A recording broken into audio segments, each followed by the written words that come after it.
For a lot of you who've been home, who've been watching, it's been unrelenting for a lot of these protesters who've left their homes and have been here all throughout the day, really seeking to be a part of this particular exercise. You can hear chants from there. That's musician Stoneboy, who in the last few hours really has come up and has turned the energy a notch higher here at the 37 traffic light intersection.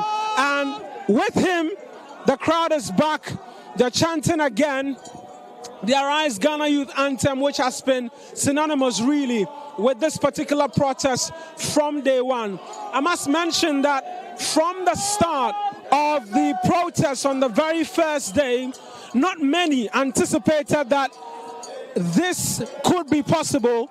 For a lot of the folks, after the rounding up which took place on Thursday, a lot of individuals were a bit disillusioned and didn't really want to be a part of it. But yesterday, the numbers began to appreciate, and today, hundreds have poured onto the street today.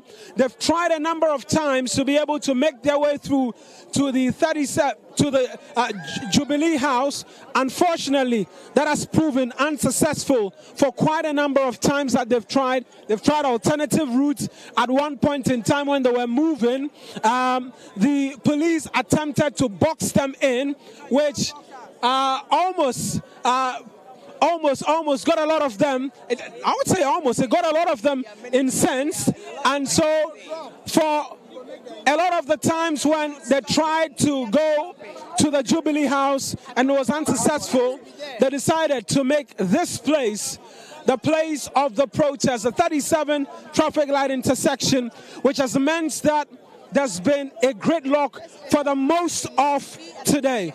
For individuals, persons moving from the Kaukudi intersection, either from the Obasanjo Highway or from wherever, seeking to go through this particular intersection to whether it is Medina, whether it is Accra, or head towards Cantonment, it's been an impossible task. And for all of the others who are seeking to come through this particular intersection, it's been an absolutely impossible task for a lot of them, which has resulted in gridlocks. A lot of them were forced to begin to go through pavement and make U-turns. I spoke to one of the drivers who was stuck in the traffic until he ran out of fuel, had to come out, get a gallon, and go get fuel from somewhere else and come fill up his vehicle and also try and use the pavement. And so that's what it's been like. It's been a group of young people who've been resolute, who have shown a lot of determination all throughout the day, have been unfazed even when it's been drizzling, because yesterday it rained heavily and they were still in it. And that's what by and large it's all been. The indication we've gotten is that by about 8 p.m. The expectation is that there'll be a news conference as well. But let's just try and gather a lot of the thoughts after the long day that a lot of them have been here. Perhaps I'll start with you because I've seen you around. You've moved around a lot, tried to appeal to the police officers to try and just let you get, even if it's a 100-meter radius to the Jubilee House. It's proven unsuccessful.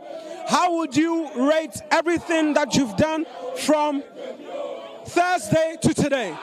We are so much grateful to the youth of this country. We thought it was only going to be fix the country. But the youth of this country has exhibited that the Constitution and our national anthem entreat us to do, to resist oppressors' rule, to rise up and come together as one people and make sure that we can save this country and our democracy if we all come together as one people and fight for the cause that we want to see Ghana become. You're going to see Ghana become a...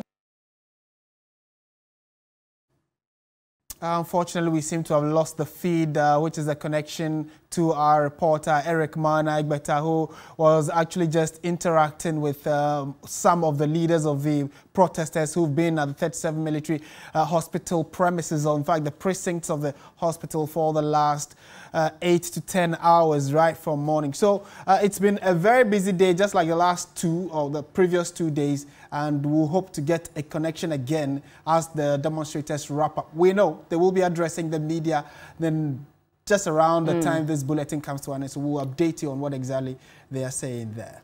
Well, Martin, the traffic situation on the Liberation Road through the 37 Military Hospital posed a challenge for motorists, including Martin and I, really. The protests culminated into several roadblocks along the stretch and other alternative routes. So it's been 5+ hours since Democracy Hub were prevented from gaining access to the Jubilee House. That resulted in a decision by the protesters to take the full control of the 37 intersection here.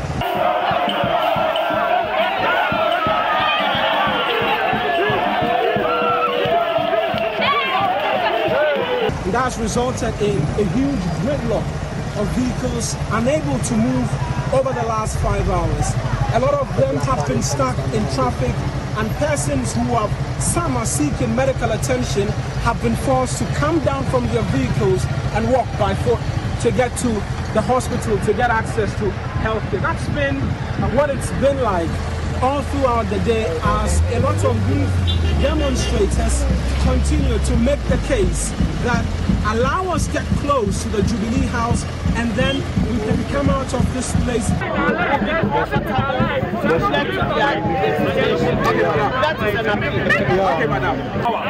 If the police allow us to go to the Flagstaff House, we will allow all the cars to move.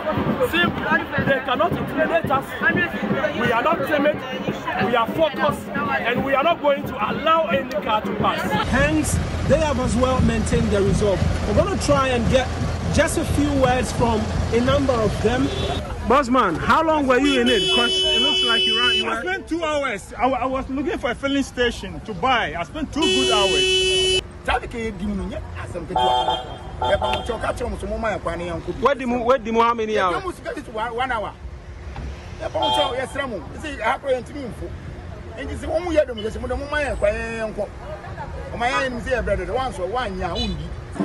And so all throughout the day, the demonstrators have attempted using alternative routes from time to time to try and make their way towards the Jubilee House.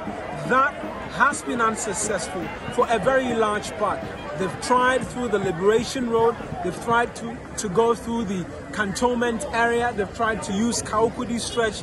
All of that have proven futile, reason why they've decided to stay here at the 37 traffic light intersection, blocking all roads and all access to vehicles coming from Medina, coming from Accra, coming from Labadi, cantonment, and all of that.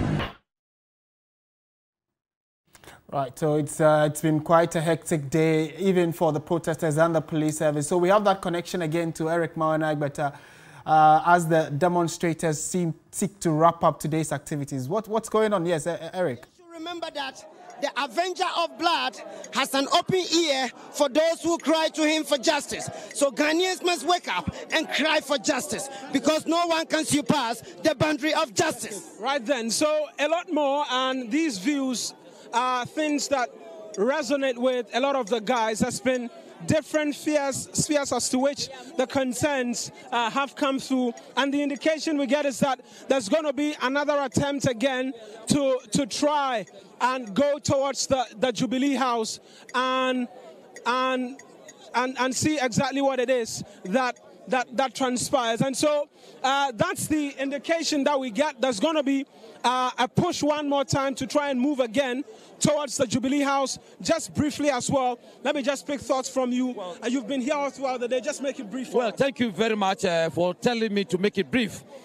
The signal we are sending to Nana Addo Dankwa Akufo-Addo is that we, the youth of this country, can never be taken for a ride. That is why we are here.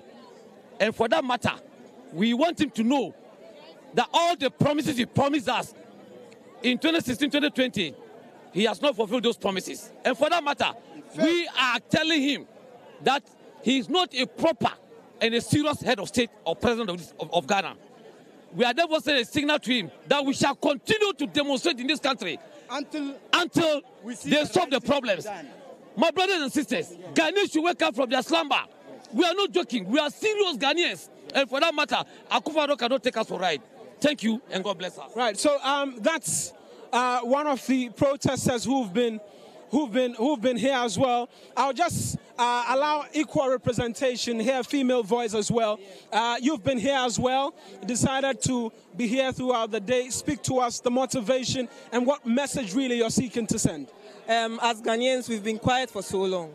And it's about time we speak so that the leaders listen to us. And I wish we had more people here so that the leaders will see that in unity and in strength, when something is going on in this country and it's going so wrong, we need to be heard. And I'm here, I'm standing for the creatives because I'm a musician. And we all know that the creative industry is in shambles. We all know that there is nothing going on when it comes to film, visual art, performing arts. And we want the president, our politicians, to know that without creativity or the input of talent in this country or the respect or the value for arts, we'll never move forward. Thank you very much. Right then. And so it's been, as much as possible, equal representation for a lot of the individuals. The creatives are here. Stonebwoy is here. He's charged up the atmosphere in the last few hours as well. And they're seeking to move again as to where exactly, not really clear, but hundreds of these individuals have come from their homes and have come here today. Their resolve has been one and one only, that they be given the chance to go towards the Jubilee House. That's been unsuccessful. And so for the great part, they've decided to make the 37 intersection home. A private legal practitioner, Martin Kwebu, he has also again joined them this evening to be a part of the protest as well. We'll try and get words from him, but let's just walk you through really what it's been like today, all throughout since they started. It's been a resolve and determination and the continuous persistence on their part to try and head towards the Jubilee House. Unfortunately, try as they have, that has been unsuccessful. At one point in time, there was an attempt by the police to seeking to really try to box them in a bit, which caused a lot of agitation and a lot of anger amongst them. But I'm just trying to paint a picture for you as to what it's been like all throughout today. This is the 37 traffic light intersection. It's usually a really, really busy point, a really, really busy place for persons who are seeking to head towards Medina and the many places. But it's been overtaken by these demonstrators who have ensured that no vehicle have made their way through to this place. I've just heard shouts of "we move" as to suggesting that perhaps they're making a last-minute push again to try and move towards the Jubilee House again. We'll try one more time, perhaps. Yeah, somebody just screaming, Nanado is a bad boy. And people screaming that all around as they try one more time again to try and make their way towards the Jubilee House. I mentioned that private legal practitioner Martin Kwebu was around. He was on Key Points this morning and made the point and made it quite strongly that it is the case that indeed these protesters have a right to be able to demonstrate, and if possible, they'll be given access to the Jubilee House. Thank you very much, Council, for speaking to us this evening. You were here yesterday, you were on TV3 this morning, you found the urge again to be here this evening. Exactly why? That's the right thing to do. We are feeling the hardship, all right? We are all feeling it, so the most natural thing to do is to step out here so that we can voice our concerns to President Akufo-Addo that the corruption he's totally immersed in is not on. The family and friends business is operating, it's not on. Oforiatta must go, so he, Akufo-Addo, must go. Look, he's proving himself to be a very terrible president, very, very incompetent, riddled with so much corruption, so much so that every cedi, every dollar we borrow, Data Bank, his brother's company, that's Oforiatta's company, makes money. So that is why we are here to voice out that, look, it's time he left the office and it's time he went to Baumia so that by Article 60, Clause 13 of the Constitution, we will have elections in the next 3 months. Yes, that's what our Constitution says. So for a president who has come to make his family so rich, the least he can just do is to go with the vice president. Let's have elections. I've been telling you that, look, there will be an Arab Spring in Ghana, right? I didn't start saying it. You heard Duncan Williams. You heard so many other pastors. You see it? That is it. So it's just better Akufo-Addo goes. You see, the youth are disenchanted. The youth are dissatisfied. There's so much disquiet in our society. There's so much despondency. Okay, so much desperation. So all Akufo-Addo, the least he can do is to resign peacefully. He himself admitted it a month ago during his party's primaries that he can't do the job. He said it. He's on tape. I'm sure you've seen it. He said the next leader will take us out of the difficulties. So what is Akufo-Addo waiting for? What is he waiting for? He has to resign now with Bawumia so that we can start afresh. He's wasting our time. It's just good that he's admitted that he can't do the job. So if he can't do the job, the natural thing to do is that he goes away peacefully so that we can have a fresh start. Right. Just one last question, perhaps. They're making a last attempt again to try and go towards the Jubilee House. What will be your expectation that the police will allow, because they've been resolute in not allowing you get close to the Jubilee House? Yeah, we expect them to allow us because yesterday they were willing to let us go.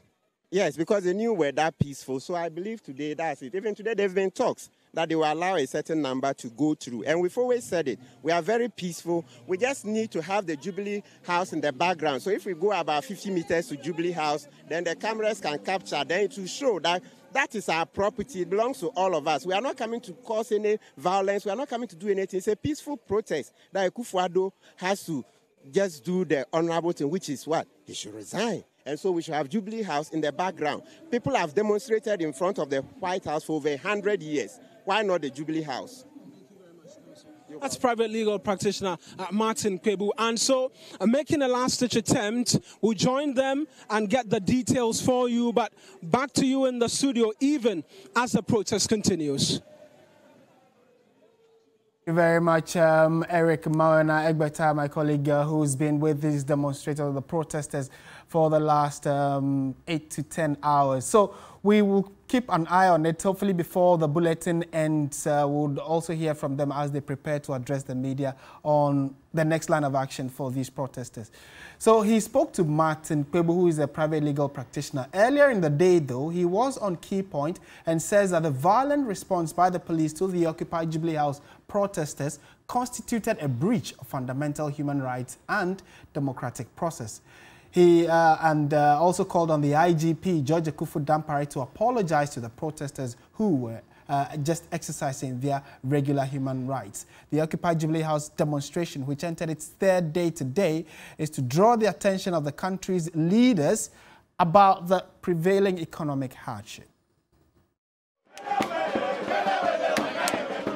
It has been an eventful week, following the resolve by a significant number of Ghanaians to take to the streets and protest the series of happenings in the country that have been of great economic and governance concern.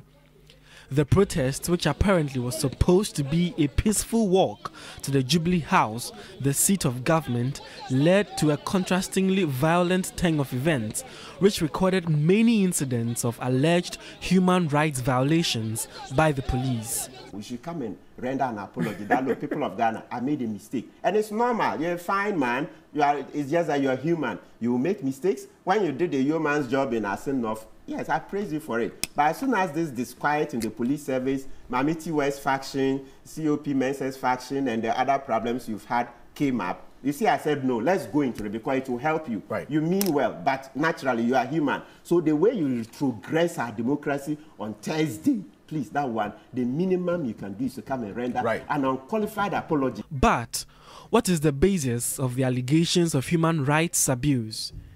Article 21 of the 1992 Constitution of Ghana guarantees the fundamental human rights of Ghanaians, which include the freedom of association, expression and movement, and the police preventing individuals from demonstrating infringes on these rights, as was explained by Professor Kwejo Appiagyei Etua of the University of Ghana School of Law. And look at the provisions on the rights that the demonstrators sought to rely on, which is the right to freedom of expression, freedom of assembly, freedom of association, freedom of movement. These rights are guaranteed in the Constitution. And the limitations on these rights, if you look at them carefully, the demonstrators didn't violate them as well.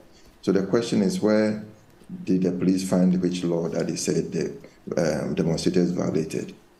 Meanwhile, the Public Order Act only specifies that the police be notified in the instance of a protest and not to seek the permission of the police, in which case the police would have been able to rightly stop the protest on the grounds of no permission. Public Order Act, as we have it, states that or does not require permission of the police. It only states that you notify the police with certain information, the day, the route, and whatever. And the Act says that the police has a responsibility when they are notified. And then the demonstrators also have a responsibility once there's an agreement. So if you read this Act, the new Act, it gives the impression that there's supposed to be a cooperation or a collaboration between the police and the prospective, let me describe them as prospective protesters, to ensure that the protest, no matter the purpose, no matter the import, does not breach the peace, the security, because, for example, you will not want people insisting that they would want to break the doors of, let's say, Jubilee House. It is on this basis that the allegations of human rights abuses gain grounds following the arrest of a number of protesters and alleged brutalities meted out to them. The protesters maintained that they had broken no laws and were only exercising their fundamental human rights as is enshrined in the 1992 Constitution of Ghana. Professor Enoch Opoku-Antwi stated that the arrested people are heroes. Problem is that we bottle people into MPP, NDC anytime there's a debate, as if these political parties think for individuals. And that is absolutely wrong. A time comes when silence is betrayal. And we cannot be silent. I sit here and say that the 56 people that were arrested are heroes of our democracy. Continue in their resolve to have these officers allow them through to the Jubilee House. That's what it's been, and the expectation is that in about 5 minutes, a news conference is expected here. The leadership of Democracy Hub have stressed the importance for the protesters to continue to remain as calm as possible and make sure that there is no confrontation in any way or form with these officials of the Ghana Police Service. And you continue to hear a lot of them scream that this is a peaceful protest, as you hear. But if you look at them and the music which is blasting, that's what's been like in the last few minutes, as the insistence continue to be that they want to make their way through to the Jubilee House. That looks like it's not going to happen, but their resolve continues to be on. Someone is whispering that it's going to happen.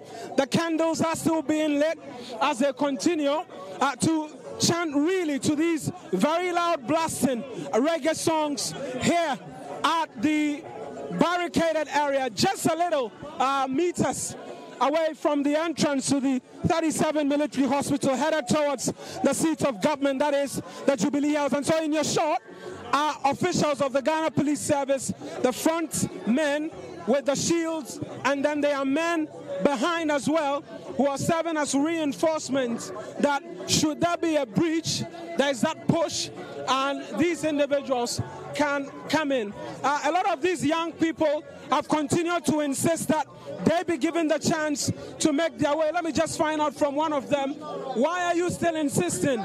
Because you've tried all throughout the day and it appears that you would just not be given the opportunity to go to the Jubilee House. You know, when Osajifo Dr. Kwame Nkrumah came back to help us fight for independence, there were several attempts at it until the final time when the call was made and we gained independence. Perseverance doesn't kill anybody. We must keep moving and we must keep pushing. Continually, we have trained Ghanaian youth to be people who give up once they push and you push them back, they stop. But we are growing a new crop of Ghanaian youth that have learned never to say never. We are going to continue moving. We are going to continue insisting. Even if it does not happen today, someday it would happen. And you see, we are not asking for much. We are not asking the president to give us his family's properties.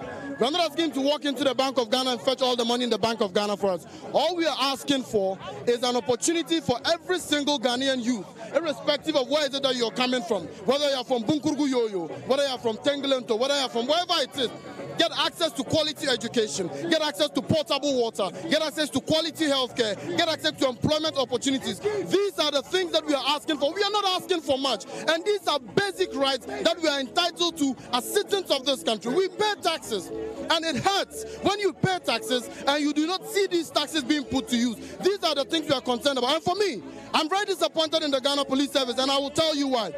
Whatever happens in this country, whatever happens, whatever affects all of us here, affects them.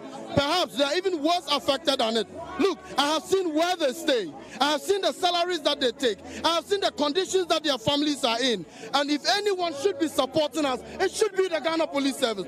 If anyone should be marching with us to the Jubilee House, it should be the Ghana Police Service, cautioning us and guiding us and advising us and forging us on. Because when the change happens, it's going to affect them. It's not going to come to my house. It's not going to come to her house. It's going to affect every single Ghanaian. Look, in the United States of America, when George Floyd was killed and they were demonstrating in the U.S., the military went down on their knees and begged the people and marched forth with them. This is what we expect to see from the Ghana Police. A lot of your colleagues have been killed in recent times. A lot of your colleagues have been killed in recent times because you do not have the logistics to work. These are the things that we are protesting about. It is not about me. It is not about her. It is not about you. It's about all of us. It's about the unborn children. It's about the women who die in the hospitals. It's about the women who give birth on the bed floor in the hospital. It's about the children who school under trees. These are the things we are concerned about. Not about me. It's not about you. It's about all of us. It's about the police. It's about the Ghana police. And perhaps the last question that I'll ask, before perhaps I go to security analyst Adib Sani, is how you feel as young people when increasingly this protest that we've seen in the last 3 days has been tagged along political lines. How have you felt to hear persons within government continue to downplay my brother, listen to me. Your resolve. My brother, listen to me. When you get an accident and you walk into Kolebu Hospital and you're unable to get light or unable to get medicines to give you, it does not care if you're NDC or MPP. You are Ghanaian first. Let's put NDC and MPP aside and let's focus on Ghana. It is Ghana we are concerned about. And so what if it's a political party demonstration? Are the people demonstrating not Ghanaians? The members of NDC, are they not Ghanaians? The members of MPP, are they not Ghanaians?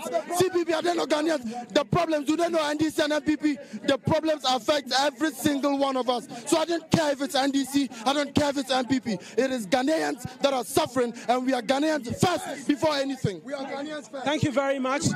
Perhaps I'll just bring in security. We went to the police to beg them to give us the ability, the guidance, and the people to take us to the Jubilee House and back. They said they didn't have the men. What are these? What are these? Are these not men?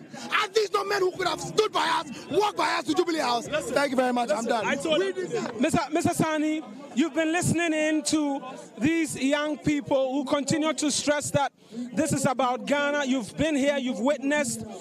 In the last few minutes as well, there was a push to try and go through. We've seen leaders of these protesters continue to appeal to them. You've done a lot of work in terms of security, the Sahel region, and all of that. What is your own reading into all of the things that we've seen, particularly listening to these young people as they increasingly and continue to vent?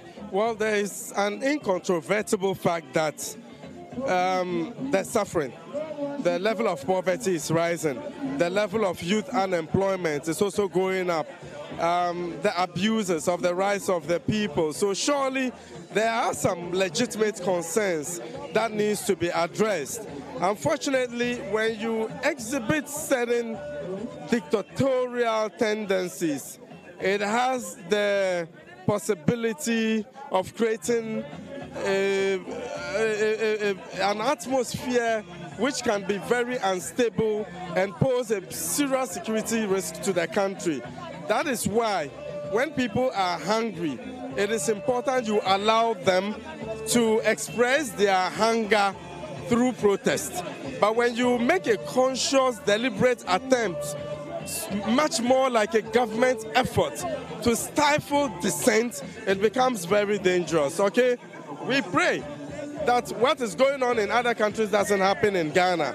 It is not in our interest for a coup to happen in Ghana. Soldiers don't have a magic wand, okay? Sometimes they even get more bereft of ideas. So we are not praying for a coup whatsoever. However, we need to be mindful of some of these deficits in the Ghanaian society that is creating a lot of anger and which has a direct correlation with physical insecurity. So we need to really watch out. Unfortunately, it appears the ruling class are not so keen on what is happening. There's a sense of a lot of people saying that there's a lot of detachment, and they've mentioned the Peace Council as well. There's been quotations about the description of the ongoing protests as unlawful, amongst the others. What role should some of these bodies be playing in times like these when young people obviously are on the streets? Okay, so excuse me. They have a very important role to play, okay?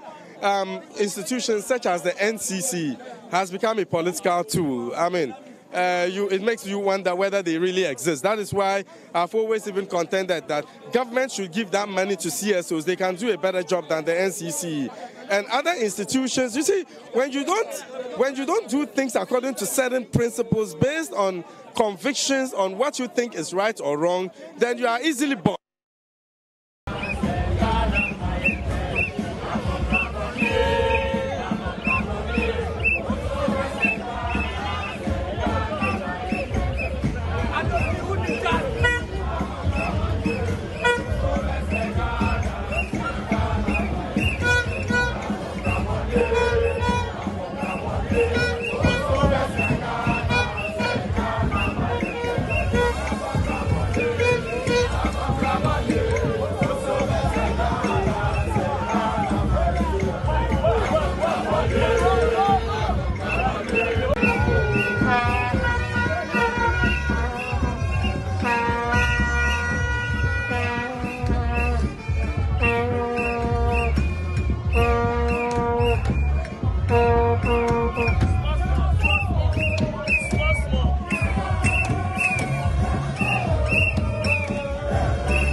And so it looks like now, any moment from now, that planned news conference may come off, and we will hear from the leadership of the demonstrators. We'll try and get close to be able to get an understanding as to what it is that will be said. Oliver Barker-Vormawor is readying himself to address the people as they continue to rally them. They chant loudly in anticipation of that news conference. And so it continues as we await the news conference, as has been addressed and announced a lot earlier. It continues to be day 3 of Democracy Hub's Occupy Julabi protest, and the police has maintained and continue to maintain that they will not allow them breach the barricade.